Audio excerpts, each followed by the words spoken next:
Imagine a killer so cold, so calculated, that he managed to fool an entire society. A man who, while strangling women, wrote books and lectured on rehabilitation. This man was real. His name? Jack Unterweger. His story is one of the darkest and most twisted ever told, and what's truly terrifying?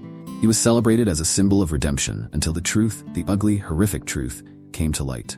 Jack Unterweger was born on August 16, 1950 in Judenburg, a small town in Austria. His childhood was nothing short of tragic. His father was an American soldier who disappeared before Jack was even born, and his mother, well, she was a prostitute who spent more time on the streets than taking care of her son. Jack was raised by his grandmother, but even that was far from nurturing. He grew up in violence, extreme poverty, and total neglect. By the time he was 16, Jack was already well known to local police. Now, you're probably thinking, this is the classic profile of a criminal. And you wouldn't be wrong. Jack quickly descended into a life of crime, starting with petty theft, robbery, and burglary. But what no one realized at the time was the deep hatred he harbored toward women, especially prostitutes. To Jack, they represented everything he despised. This hatred simmered beneath the surface for years, until it finally exploded. In 1974, Jack was arrested for brutally assaulting a prostitute in Germany. He nearly killed her, but this was just the beginning. 2 years later, he committed his first murder. His victim, Margaret Schaefer, an 18-year-old woman whom he strangled with her own bra. The crime was vicious, shocking, and Jack was sentenced to life in prison in 1976.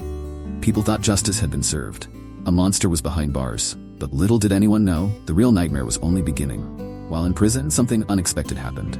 Jack started to write, and shockingly, his writing was actually quite good. He started with poetry, then short stories, and in 1983 he published his autobiography titled Purgatory, Gefängnisroman in German. The book was a hit.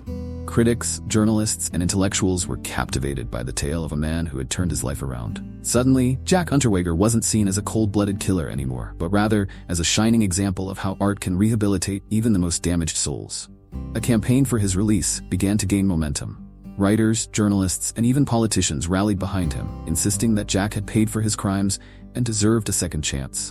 And in 1990, Jack Unterweger was granted parole, having served just 15 years of his life sentence. He walked out of prison, not just a free man, but a celebrated one. But this is where the true horror begins. Less than a year after his release, prostitutes began disappearing in Vienna. Their bodies were found days later, all strangled with their own lingerie. The same method Jack had used to kill Margaret Schaefer. The police were baffled. Who was behind these gruesome murders? Meanwhile, Jack was busy reinventing himself as a journalist. Yes, you heard that right. He was writing articles for major newspapers, covering the very murders he was committing. He interviewed police officers, followed investigations closely. And here's the most chilling part. No one suspected him. Between 1990 and 1992, the killings continued. Prostitutes in Graz, Prague, and Vienna, all dead, all killed the same way. Jack traveled across Europe, writing for newspapers, giving lectures on how he had reformed himself. He was a true chameleon, constantly changing his skin, always adapting.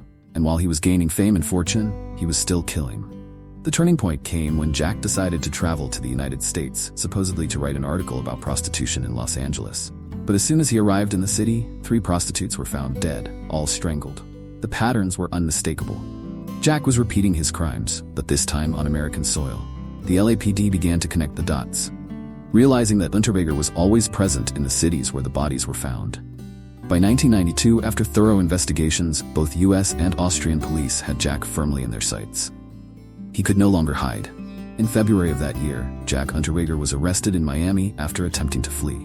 During his trial, he denied any involvement in the murders. He played the part of an innocent man, a victim of an international conspiracy.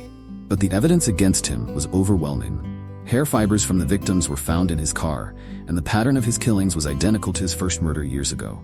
In 1994, Jack Unterweger was convicted of 11 murders, though many believe the real number of his victims was far higher. Justice had finally caught up with him, and he was sentenced to life in prison without the possibility of parole. But Jack, ever the manipulator, had one final move to play. The night after his sentencing, Jack Unterweger hanged himself in his cell. Using the same method he used to kill his victims, he strangled himself with his own belt, ending his life in the most grotesque way possible, leaving a chilling legacy behind.